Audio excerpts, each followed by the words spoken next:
এই যে ভিডিও করেছে।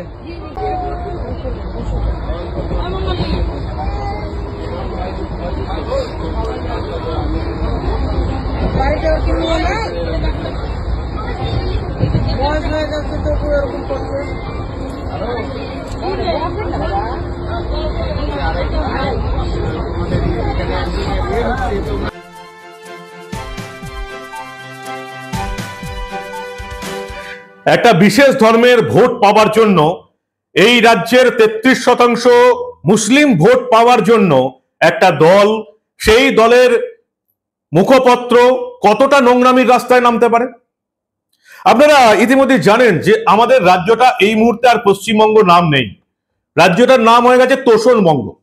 মুখ্যমন্ত্রী মমতা বন্দ্যোপাধ্যায় অফিসিয়ালি প্রকাশ্যে সবার সামনে স্বীকার করিয়ে নিয়েছেন, হ্যাঁ আমি তোষণ করি। যারা দুধ দেয় তাদের চাট সহ্য করতে হবে। 33% মুসলিম ভোট ব্যাংকের ভোট পেতে মমতা বন্দ্যোপাধ্যায় যে তাদের তোষণ করেন সেটা মমতা বন্দ্যোপাধ্যায় নিজে স্বীকার করে নিয়েছেন। যদিও এই তোষণের নামে এই মুসলিম ভোট ব্যাংকের এক কণাও উপকার হয় না, সেটা যবে তারা বুঝতে পারবে তবে তারা মমতা বন্দ্যোপাধ্যায় তৃণমূলকে একটা ভোটও দেবে না, সে কথা আলাদা। কিন্তু মমতা বন্দ্যোপাধ্যায় তো অফিসিয়ালি স্বীকার করে নিয়েছেন প্রকাশ্যে। কিন্তু সিপিএম কি করে এসছে? যে কাজটা এতদিন সিপিএম করে এসছে 2011 পর্যন্ত, সেই কাজটাই একেবারে 200 গুণ বেশি করছেন মমতা বন্দ্যোপাধ্যায়।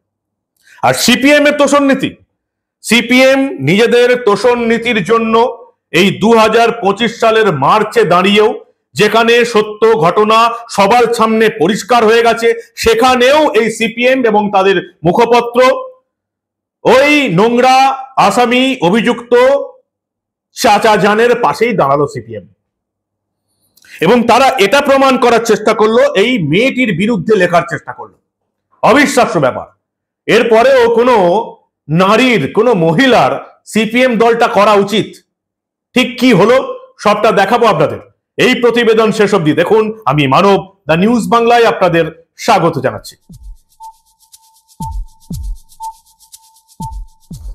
ট্রেনের ঘটনা আপনারা সবাই দেখে নিয়েছেন এবং ওই যে বললাম 33% মুসলিম ভোট ব্যাংকে বাঁচাতে তৃণমূলের মুসলিম বাহিনী এবং সেই সঙ্গে সিপিএম মাঠে নেমে পড়েছে।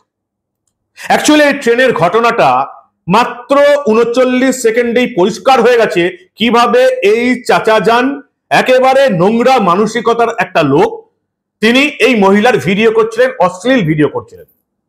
এখন যদি ভাবেন যে শুধুমাত্র মুসলিম বলে এটার বিরোধিতা হচ্ছে, যারা এটা ভাবছেন তারা একেবারে সাম্প্রদায়িক চিন্তা ভাবনা করছেন।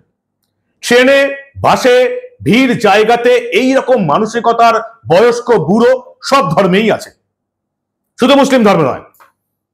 ট্রেনে এরকম মহিলাদের অঙ্গ প্রত্যঙ্গে হাত দেওয়া, ভিড় বাসে এরকম মহিলাদের গা ঘেঁষে দাঁড়িয়ে পড়া, এটা কোনো ধর্মের জন্য নয়, সব ধর্মের বুড়ো মানুষদের মধ্যে এটা আছে, এটা নতুন কিছু নয়। বাসে এটা মহিলারা ফিল করেন, ধর্মের জন্য নয়। কারণ এইরকম নোংরা চরিত্রের, নোংরা মানসিকতার লোক বেশ কিছু আছেন এই সমাজে ঘুরে বেড়াচ্ছেন, কোনো ধর্মের নয়, তাদের পরিচয় ধর্ম দিয়ে হয় না, তারা এমনি নিকৃষ্ট মানের নোংরা প্রজাতির লোক। মুসলিম হতে পারে, হিন্দু হতে পারে, খ্রিস্টান হতে পারে, সব রকম ধর্মের লোকই হতে পারে। এরকম ঘটনা আকছার ঘটেছে আগেও, তার সঙ্গে কোথাও কোনোদিন ধর্ম আসেনি। সেই নিকৃষ্ট নোংরা লোকটি, তাদের আমরা সমালোচনা করেছি। কিন্তু এবার ঘটনাটা উল্টো হয়ে গেল, কারণ এবার ট্রেনে যে লোকটি ঘটনাটা ঘটালো সেই লোকটি একটু দাঁড়িয়ে আছে এবং সেই লোকটি একজন মুসলিম। ফলে 33% মুসলিম ভোট ব্যাংককে তুষ্ট করতে যেমন মমতা বন্দ্যোপাধ্যায় তৃণমূল নেমে পড়েছে, তেমনি বিকাশ রঞ্জন ভট্টাচার্য, সুজন চক্রবর্তীর সিপিএমও নেমে পড়ল।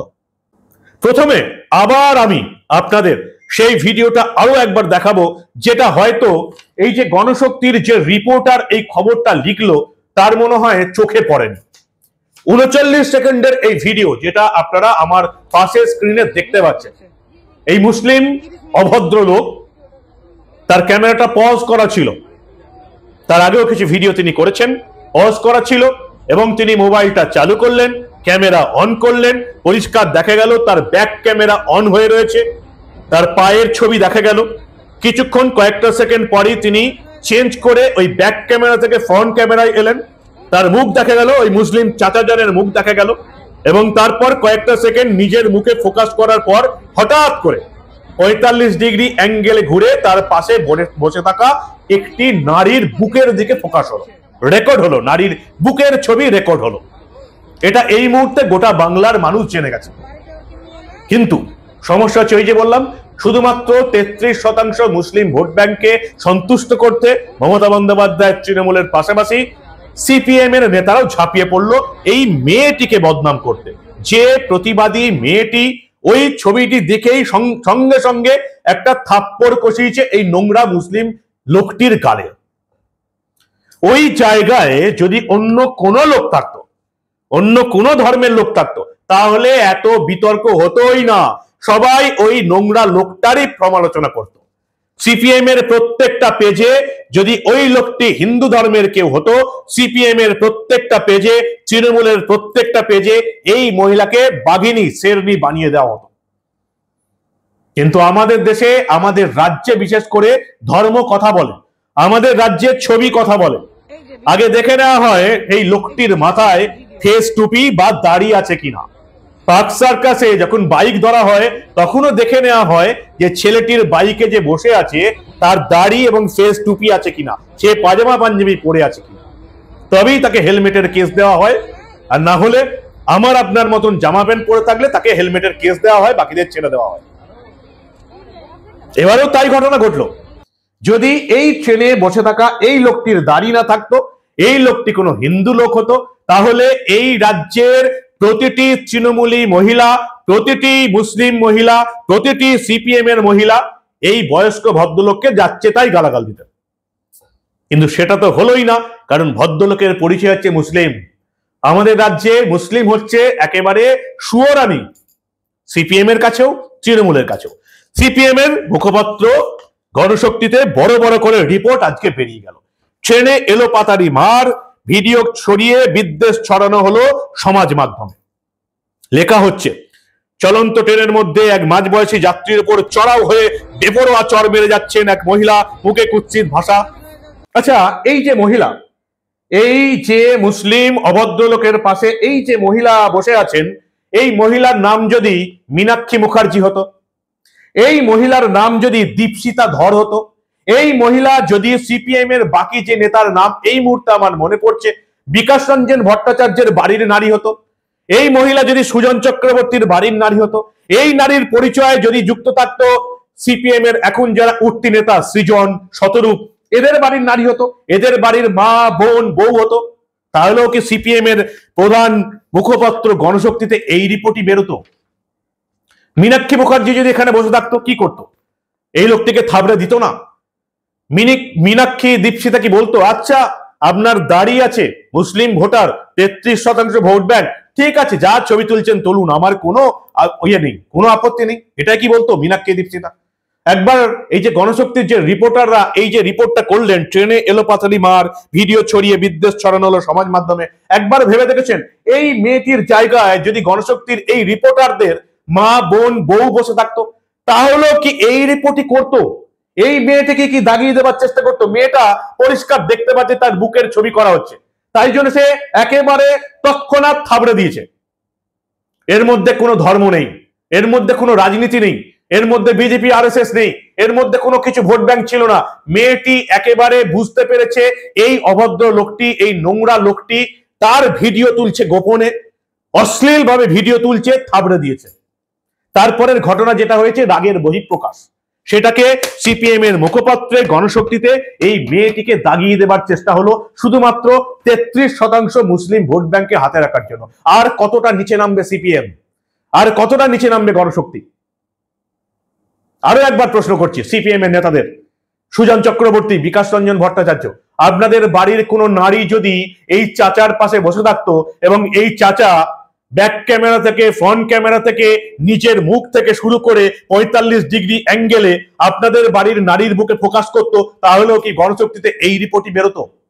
এই একই প্রশ্ন আমার মীনাক্ষী মুখার্জি এবং দীপশিতা ধরের উদ্দেশ্যেও থাকবে। এই চাচাজান যদি আপনাদের পাশে বসে ব্যাক ক্যামেরা থেকে ফ্রন্ট ক্যামেরায় এসে নিজের মুখ থেকে 45 ডিগ্রি ঘুরে আপনাদের বুকে ফোকাস করতো, গণশক্তির রিপোর্টে কি একই হতো? একই প্রশ্ন সৃজন এবং শতরূপকেও থাকবে, এবং সিপিএম এর প্রতিটি নারী এবং পুরুষ সমর্থকদের কাছে থাকবে, এই মুসলিম চাচাজানের পাশে যদি আপনাদের বাড়ির নারী থাকতো, আপনার বউ, মেয়ে, বোন থাকতো, এবং যদি আপনারা দেখতে পেতেন যে কোনো একটা লোকের ভিডিও ব্যাক ক্যামেরা থেকে ফ্রন্ট ক্যামেরায় এলো, তারপর দাড়িওয়ালা মুখ থেকে আপনাদের বাড়ির নারীর বুকের দিকে ফোকাস হলো, আপনারা গণশক্তির এই রিপোর্টটাই সহ্য করতেন? এই রিপোর্টের পরেও কোন নারী সিপিএম করার সাহস পাবে? যারা দুষ্কৃতীদের আশ্রয় দেয়, যারা অপরাধীদের সমর্থন করে, তাদেরকে এমনিই বাংলার মানুষ শূন্য করে দিয়েছে। সিপিএম এই মুহূর্তে শূন্য। 2006-এও যারা 235-এর আশেপাশে বিধানসভার আসন পেত, 2011-তে 5 বছরের মধ্যে 235 থেকে তারা 35-এর আশেপাশে চলে এসছে, আর কয়েকটা বছরের মধ্যে 2021-এ তারা শূন্য হয়ে গেছে। এই সিপিএম এর অবস্থা বাংলার মানুষ দেখছে। একটা হিন্দু বিদ্বেষী দল মুসলিমদের সমর্থন করার জন্য একটা প্রতিবাদী নারীকে দাগিয়ে দিল, যে সিপিএম নাকি আবার প্রতিবাদের ভাষা বলে, লজ্জাও করে না। এতটা নির্লজ্জ নোংরামি সিপিএম কি করে যে করতে পারলো, অবিশ্বাস্য। আজকের দিনে দাঁড়িয়ে সিপিএম এবং গণশক্তি সমস্ত নির্লজ্জতা এবং নোংরামির সীমা পার করে দিল। কি বলবেন সিপিএম এর চালা চামুন্ডরা, কি বলবেন? বিজেপির খবর করছি, একবার নিজেরা ভাবুন তো, এই দাড়িওয়ালা ভদ্রলোকের পাশে আপনার বউ, মেয়ে এবং বোন থাকলে কি বলতেন আপনারা? লজ্জা করে না? প্রতিবাদ করবেন না আপনারা? প্রতিবাদী সিপিএম, লড়াই লড়াই লড়াই চাই। এই কাগজটা যে গণশক্তিতে খবরটা বেরিয়েছে, তার নিচেই আন্তর্জাতিক মহিলা দিবস 8ই মার্চের ছবি বেরিয়েছে। লজ্জা করে না আপনাদের? নিজের পাতায় বড় করে মহিলা দিবসের ছবি দিচ্ছেন, আর উপরের পাতায় একজন প্রতিবাদী মহিলার সমালোচনা করছেন শুধুমাত্র এই লোকটি মুসলিম বলে। লজ্জা করে না আপনাদের? এতটা নির্লজ্জ নোংরামি সিপিএম কি করে করতে পারে? আপনারা কি বলেন? আপনাদের মূল্যবান এবং গুরুত্বপূর্ণ মতামত জানান দা নিউজ বাংলার কমেন্ট সেকশনে। দেখতে থাকুন দা নিউজ বাংলা।